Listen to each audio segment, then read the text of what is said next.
Mis see kell on? Kurat, ei saa rahu nendest kukkidest.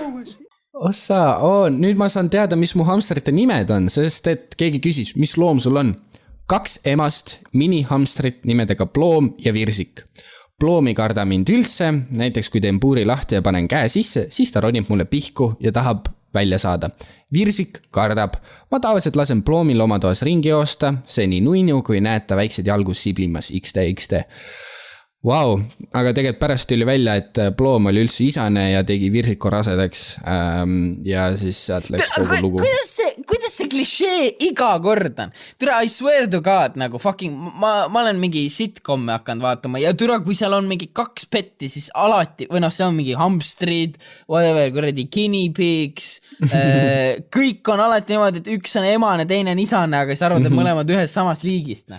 Ei, see on pull, ma mäletan ka, kui ma läksin oma mamsiga sinna kuradi loomapoodi ja me olime nii 2 emast. See vend võttis üles, on ju, vaatas kuradi jalge vahele, on ju, suured kerad ripuvad, mingi jah, see nii, noh, see jah, võtab selle, paneb sinna, ma mingi, no küllap ta teab, noh, ei tea. Massiivsed hamstrikerad, ei saa, ära muretse, see on hamstrite eripära, neil ongi. Ma mõtlesin jah, et küllap ma ei tea piisavalt hamstritest, äkki emastel peabki nii olema.